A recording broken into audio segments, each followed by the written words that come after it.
Hey, welcome back to my series about ON1 Photo Raw 2019. Today we are going to do a very basic HDR. HDR is typically a few images in one series of different stops merged together. So HDR means high dynamic range, and that's actually what it is as well. It's a very high dynamic range. Especially the more photos you merge together, the higher range you will get. And what people basically tend to do is to, for example, shoot a series of 3, 5, or 7 images with a difference in stops. Basically, what I do whenever I bracket photos is to do 3 images in a series and I bracket down, for example, 2 stops and up 2 stops. And the correct exposure is in the middle there. And this is the case for the 3 images we are going to merge right now. So now we are basically going to select our 3 images. So this, and this one.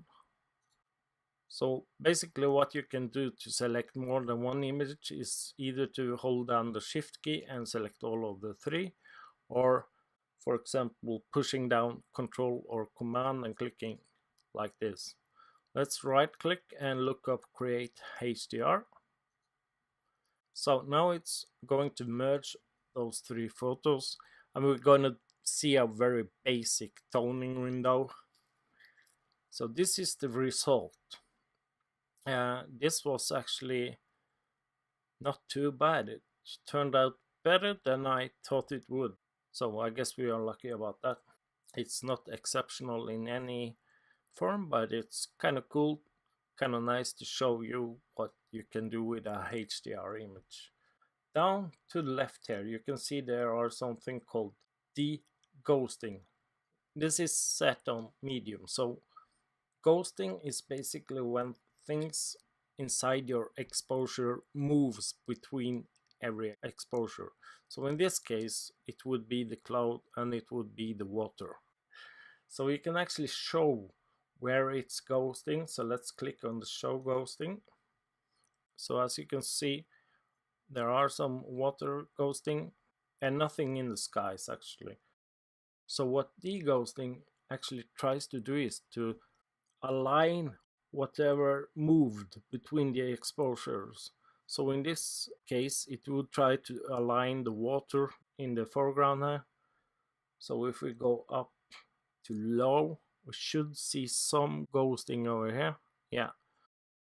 If we go all the way up to very high, it's actually going to try and align not only the water, I guess, but the sky as well. Yeah, just a little bit in the sky, not much, but as you can see, it does align a lot for the water. And we are going to try and see if there's any artifacts either in the sky or in the water. It seems that there are some artifacts over here. I'm not sure if you can see it, so we are going to try and go down to, for example, medium, see if that changes. No, it didn't change. So, and we can safely have it on medium. It doesn't really matter. The default look, you have some presets here. So you have natural. This is the default with the sliders all in the center. You have the natural auto, so it tries to figure out the best settings. In my opinion, that rarely works, but actually did a good job here. And you can even go for surreal. Usually that creates a really grungy, harsh photo. There's a lot of people that love these kind of photos. I'm not one of those people. I think it's too grungy, too crispy, too poppy, whatever you want to call it. And you can even go into the surreal auto, which, yeah, in this case creates a too grungy image for me. I do like what it does for the sky though, I got to say. It looks pretty good up on top here. But we are going to go for natural in this case. And over here in open in, you can select what module you want to open in. So you can open in the develop module, the effects module, where all the filters are, or you can just create the HDR and go back into browse. We are going to go straight into the develop module. On top here, this is just regular tone and color, just what you have in the develop module. So you can select the different camera profiles up here if you are merging raw files, or if you have a camera that supports camera profiles. So let's go and see what standard does. This is the default preset or camera profile. Landscape, yeah, it does a really harsh job, I think. Portrait, that's usually more neutral. Vivid, yeah, that's basically the same as landscapes. And neutral. You also have the default camera presets or camera profiles. So this is what ON1 reads from your camera, and it's, yeah, I guess it's pretty nice. It is actually a difference between, for example, the camera landscape and ON1 landscape. There usually is a slight difference there. Well, not in this case. Either way, we are going for ON1 standard. We're gonna do a basic toning here, so up with the shadows, maybe go down slightly in the highlights. That's too much on the shadows. Let's go up on the contrast. Let's maybe go slightly down on the blacks and just a little bit up on the whites. Let's go up on the tint. I like magentas in my sunsets, so that's too much. Let's go to around 6. The temp seems fine. Maybe go up just a little bit to around, yeah, let's do around 5.5. I will probably change the temperature later here. On the saturation, I usually go up to around 2 whenever I'm doing HDR, and the vibrance just go up slightly. Under HDR look, that's just a default effect filter. You can actually add that on your regular photos as well. So I'm not going to touch this, but you have the presets there. So this is natural. Then you have the surreal preset, which actually did a good job in the foreground here. I like that. Then you have the glow. And you have the different sliders and even more presets inside here. So you have the subtle, and I actually like to use that more often than not, but we are going for natural. And we're going to go down to the right corner and click on the save button. So when we do that, we are back into the develop module. It takes a little while to merge those photos.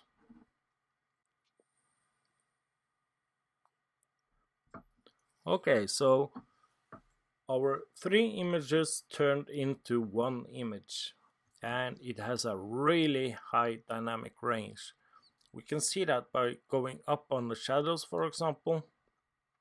If you go all the way up and even up on the midtones, you can see that we can get a lot of details just by doing that. And that's because we have exposure with 2 stops above the normal exposure and 2 stops below the normal exposure. That's why we can get all those details. Anyway, we are going down on the midtones again, down on the shadows.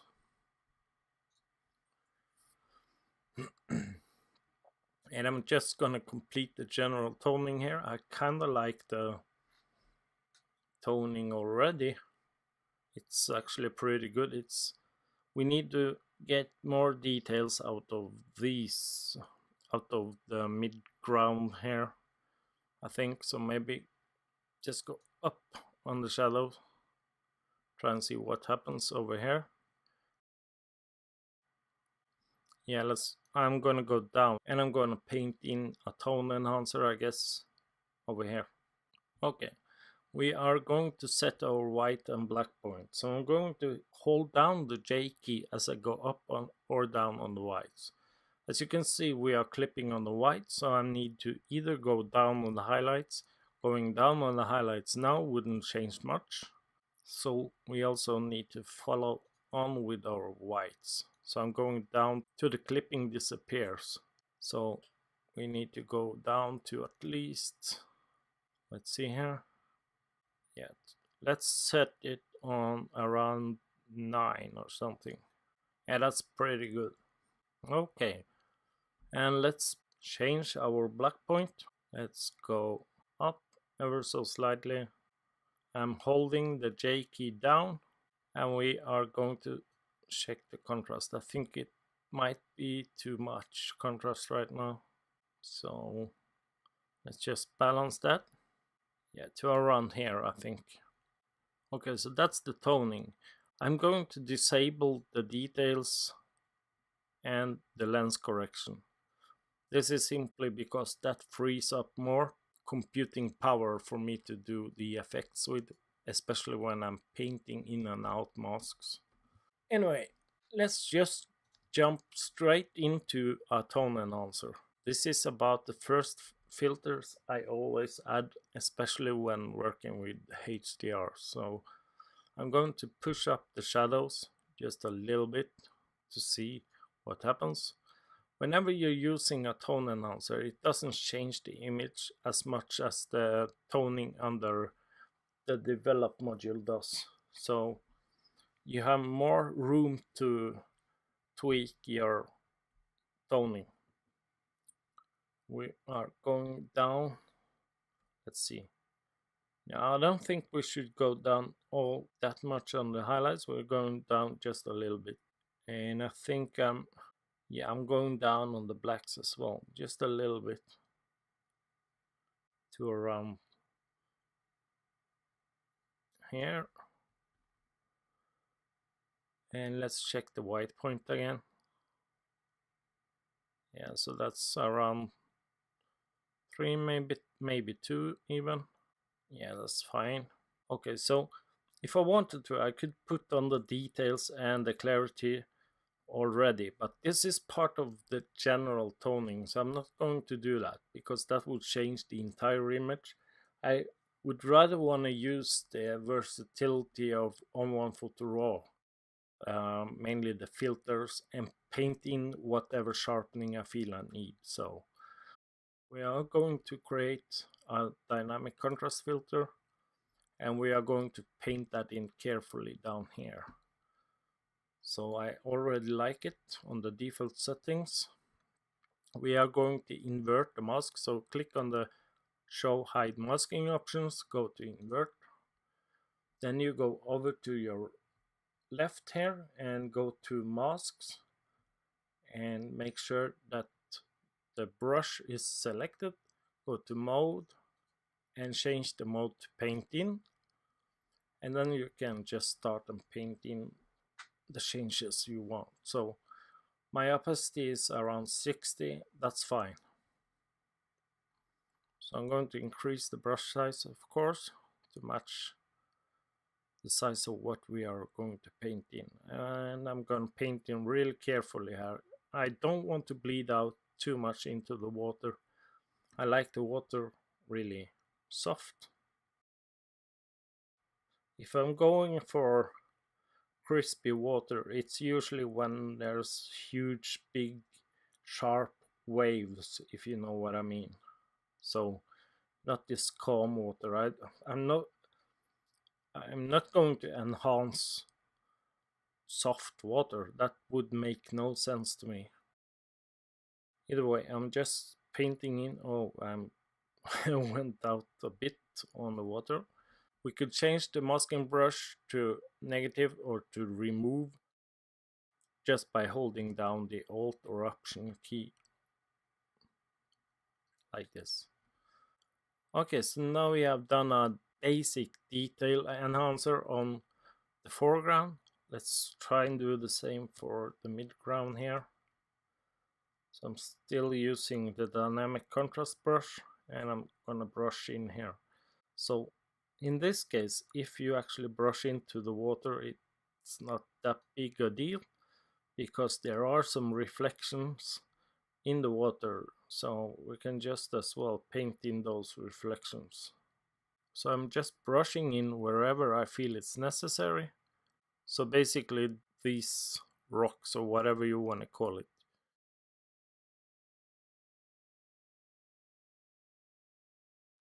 For me, I think we have nailed the foreground. We are going to add a color enhancer. You could use just a color adjustment. With the color adjustment, you can set the hue, brightness, and saturation. But with color enhancer, you can also change the global saturation, vibrance, temp, and tint. And I kind of like that, especially if I'm painting in the changes. In this case, I'm not going to paint in yet, I think. I think I'm going to try and go into the reds on this image. Maybe the reds and the pinks and the orange. While I'm on the reds, I'm going to go down all the way on brightness and up all the way on saturation. And now I can see where we have the reds. So this is perfect.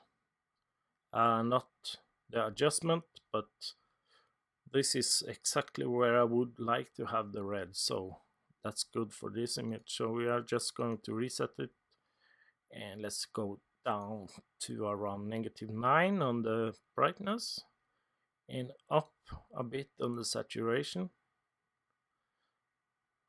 Yeah, this looks pretty nice actually. And then I want to go into the orange, and I want to go towards the red on the orange. That's far too much. Maybe around here. That's still too much. Yeah, this is starting to look good. I don't think I want to go up on the saturation, but we are going to try. Yeah.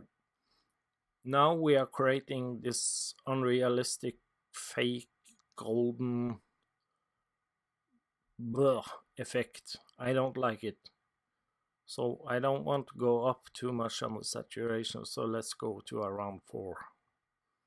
And I'm actually going to try and separate the orange from the red, so I'm going to try and go down on the brightness just to see here. Yeah, I think I kind of like that actually. Okay, so let's go into the yellow, and we're gonna try and tweak and change that. Let's go a bit down on the brightness. Let's try and go up. So what I want to do is create some kind of separation between the colors over here. We are not doing much for the yellows. I'm gonna try and go into the orange on the hue here. Yeah, so you can see that that creates kind of a orangey tone in the midground. That's too much actually. I'm going to go to around -15. And let's try and go up just a bit on the brightness. Maybe even up some on the saturation. So I don't want to create too much hotness over here. And I think that's too much. Oh, back to around 4. Okay, so then we are going into the blues, or let's go into the aqua first. There are some aqua on this image, and I want to push that towards the blue, and I want to go down a lot on the brightness. Yeah, so that actually looks quite nice. Let's go into the blue. think I'm going down on the brightness here as well and up on the saturation. Yeah, that creates blue tones even on the foreground, so maybe it's a bit too much on the saturation. But we are starting to get somewhere just by putting on the color enhancer. Let's go into the purple and check. There should be some purple here as well, maybe over here, yeah. So maybe push up the saturation. That didn't do an awful lot, even more maybe. And let's go up on the brightness again. Yeah, this I like. That created a really nice effect over here. So I'm happy about the toning or the color grading for now. I'm not going to change it anymore with the color enhancer. I'm going to minimize all of these effects so they aren't so disturbing here. Actually, I'm going into the tone enhancer again, and let's think I'm actually want to go down on the exposure just a little bit. Yeah, to around here maybe. Let's see what happens if we add a sunshine filter. I tend to like the glow filter more than the sunshine, but yeah, let's try either way. So that's too much. We can go down on the opacity on the filter. Maybe to, yeah, that's exactly the half. So that's kind of nice. Let's check the before and the after. Okay, so I'm gonna disable it for now, but I'm not gonna remove it, and then I'm gonna add the glow. The glow filter is disabled by default, or the amount is set at 0, so I'm gonna click on the normal. So this is actually creating the softening effect I really want. So I'm gonna leave it there. It's too much, I know. And I'm gonna click on the sunshine, and we are gonna balance the two if we can. So this is pretty close to what I want actually. Yeah, maybe go down on the sunshine just a little bit.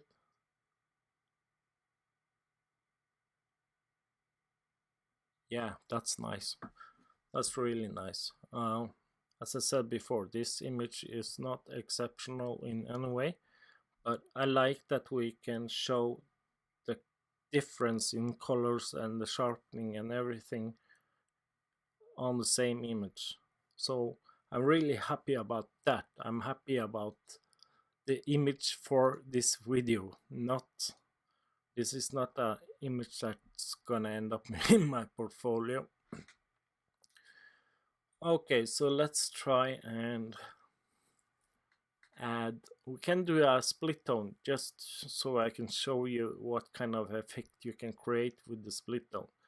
So usually when you do a split tone in landscape, you're gonna go for the highlights with, or let's say in this image, the highlights I would set to kind of orangey, and maybe the shadows to more purplish or something warm.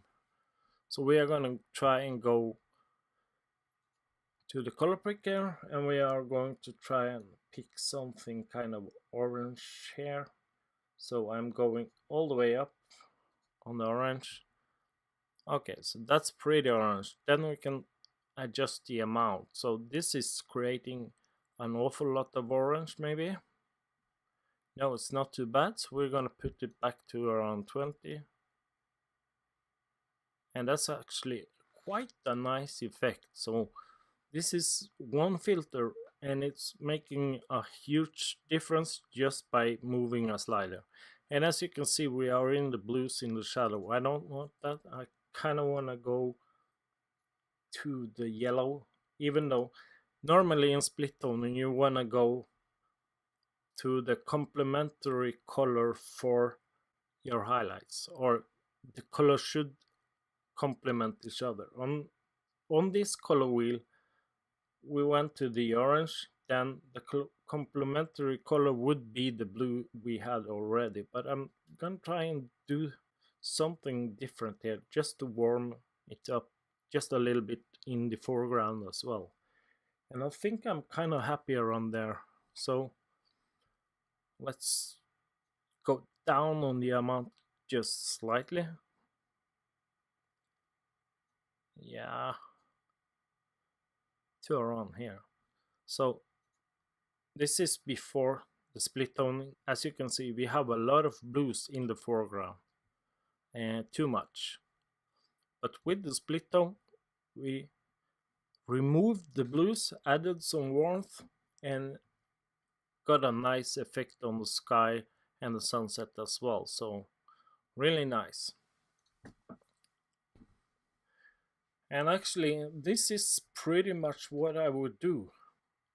So I think we're just gonna do the vignette and call this photo done. So I'm going for a big softy, and that's of course too much.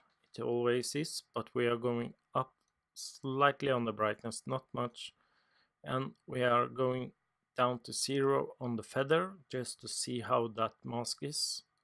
So we could increase the size if we wanted to, or we could even move the center. So I'm just increasing the size just a little bit, not too much. Oops, that's too much. Yeah, to around here I think. And the center is fine, but if you want to move the center, just click on this square with the little dot and just drag it around on the screen and release the mouse button when you're done. So what's left here? Yeah, I would probably clean up this image with the dust spot. The next thing I would do now is to align the image, crop the image, and remove the dust spots. I'm just gonna do the alignment of the image. I'm going into the crop. It's set to 4:5. I'm gonna go to original ratio. I'm gonna hit the level, and I'm gonna put the level here in the horizon and go all the way over here, and smack, it's done. So I'm just gonna hit apply, and our image is done basically. And at this point I will just clean up, maybe adjust the vignette more, some general toning, and activate the lens correction.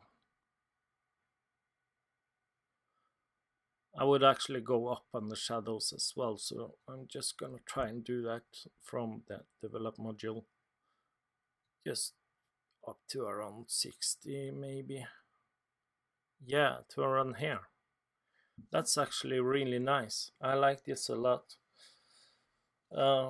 As I said, I could do a lot more with this image. I would remove that buoy, I would remove the dust spots, I would go in and tweak and balance the toning, but it's an okay image. I would do some sharpening in the foreground and maybe the midground as well. But anyway, if you want to buy ON1 Photo Raw 2019, you can do so by clicking the link in my description. That will give you 10% off. If you like this video, please hit that like button, and if you want to see more videos from me, simply subscribe. And finally, if you don't like the video, you can click that dislike button, but please make a comment and tell me what you didn't like. And thanks, that's all from me. Goodbye.